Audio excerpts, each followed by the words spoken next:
Hi everyone, welcome to అపూర్వ వంటలు. ఇవాళైతే నేను ఒక మంచి స్నాక్ రెసిపీతో మీ ముందుకు వచ్చేసేసాను. పిల్లల నుంచి పెద్దల వరకు అందరికీ ఈ స్నాక్స్ అయితే తెగ నచ్చేస్తాయి. ఇంతకీ ఏంటి అంటారా? స్వీట్ కార్న్తో చక్రాలు. యూట్యూబ్లో మీరు ముందెన్నడూ ఈ రెసిపీని చూసుండరు, ఎందుకంటే ఇది నా ఓన్ రెసిపీ. అంటే మిగతావి ఓన్ కాదా అని మీరు అడగొచ్చు. అంటే ఒక్కొక్క రెసిపీ చాలామందిని చేస్తూ ఉంటాము, అలాంటివి యూట్యూబ్లో మీకు కనపడతాయి. కానీ ఈ రెసిపీ మాత్రం యూట్యూబ్లో ఎక్కడ కనిపించదు. డామ్ షూర్గా ఈ చక్రాలని ట్రై చేయండి. క్రిస్పీగా, చాలా టేస్టీగా, సూపర్గా ఉంటాయి. వీడియో చూసే ముందు ఫస్ట్ అయితే ఒక లైక్ చేయండి. దానివల్ల తెలియని వాళ్ళకు కూడా ఈ వీడియో వెళ్తుంది, వాళ్ళకి యూజ్ అవుతుంది. అలాగే వీడియోకి ఎక్కువ రీచ్ వస్తుంది. మీరు అలాగే నాలాగా కొంచెం క్రియేటివ్గా ఆలోచించే వాళ్ళని ఎంకరేజ్ చేసినట్టు అవుతుంది. ఈ స్వీట్ కార్న్ చక్రాల్ని తయారు చేసుకోవడం కోసం 4 మీడియం సైజు స్వీట్ కార్న్స్ని తీసుకొని వాటిని శుభ్రంగా ఒలిచేసి పక్కన పెట్టుకోండి.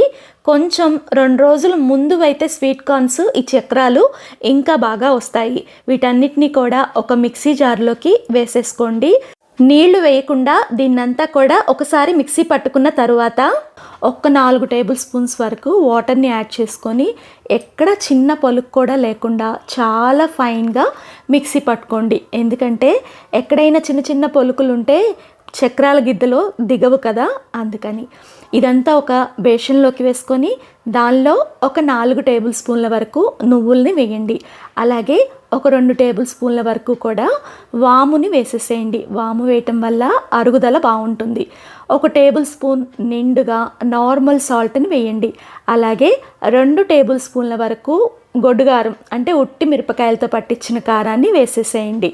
కారం ఎందుకు ఎక్కువ వేసానంటే ఇవి స్వీట్ కార్న్ చక్రాలు కదా, కొంచెం కారంగా ఉంటేనే బాగుంటాయి. అలాగే చక్రాలు గుల్లగా క్రిస్పీగా రావటానికి 2 టేబుల్ స్పూన్ల వరకు నెయ్యిని కూడా దీంట్లో వేసేసేయండి. ఫస్ట్ అయితే ఇదంతా కూడా బాగా మిక్స్ చేసుకోండి. ఇలా కలపడం వల్ల ఉప్పు కారాలు ఎక్కడ గడ్డలుగా లేకుండా బాగా మిక్స్ అవుతాయి. ఈ బియ్యం పిండి అయితే నేను ఇంట్లో బియ్యం కడిగి ఆరపోసి పట్టించిందండి. మీరు బయట దొరికే బియ్యం పిండి అయినా దీనికి వాడవచ్చు. బియ్యం పిండి ఎంత వేయాలి అని కొలతేం లేదండి. ఈ బ్యాటర్కి తగ్గట్టుగా బియ్యం పిండిని వేసేసుకొని బియ్యం పిండి ఈ స్వీట్ కార్న్ మిశ్రమంలో బాగా కలిసే వరకు మిక్స్ చేసుకోండి. ఇది మరీ గట్టిగా చపాతీ పిండిలాగా ఉండకూడదండి, కొంచెం లూజ్గా ఉండాలి. అలాని చేతికి అంటుకోకూడదు. చూడండి, కన్సిస్టెన్సీ ఇలాగా ఉంటే మనకి పర్ఫెక్ట్గా సరిపోతుంది.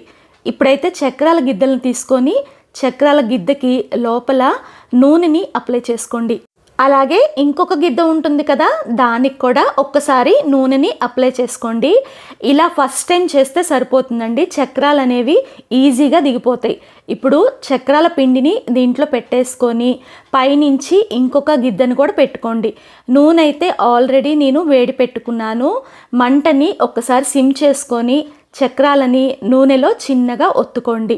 ఇలా నురగగా వస్తుంది కదా, ఆ నురగ అనేది తగ్గే వరకు కూడా హై ఫ్లేమ్లో ఒకవైపు ఫ్రై చేసుకున్న తర్వాత రెండో వైపుకి తిప్పి ఈ చక్రాలని ఫ్రై చేసుకోండి.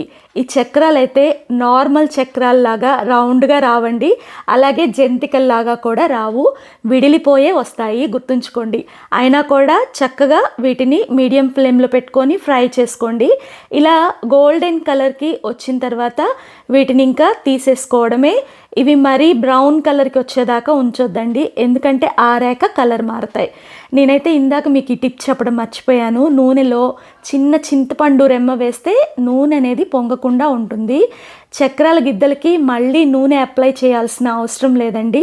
రెడీ చేసుకున్న చక్రాల పిండిని దీంట్లో పెట్టేసుకొని మళ్ళీ నూనెలోకి ఒత్తేసుకోండి.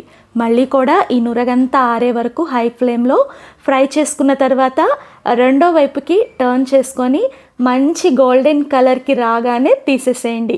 ఇలా గోల్డెన్ కలర్కి రాగానే తీసేస్తేనే ఇవి గోల్డెన్ బ్రౌన్ కలర్లోకి మారిపోతాయి. కరివేపాకును కూడా 2 రెమ్మలు వేసేసేసి చక్కగా ఫ్రై చేసుకోండి. కరివేపాకును కూడా చక్రాల మీద ఇలా వేసేసేయండి. ఇవైతే పైనుంచి క్రంచీగా అక్కడక్కడ నువ్వుల ఫ్లేవర్ అనేది తెలుస్తూ వాము ఫ్లేవర్తో నోట్లో వేసుకుంటే కరుం కరుం అంటూ సూపర్ టేస్టీగా ఉంటాయండి.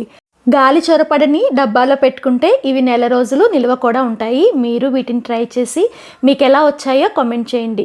ఫస్ట్ టైం మన వీడియోస్ చూస్తుంటే ఇలాంటి వంటల కోసం సబ్స్క్రైబ్ చేసుకోండి. ఈ వంటకాన్ని మీ ఫ్రెండ్స్కి, రిలేటివ్స్కి తప్పనిసరిగా షేర్ చేయండి. Thank you for watching. ఇంకొక హెల్తీ రెసిపీతో మీ ముందుంటాను. బాయ్ అండి.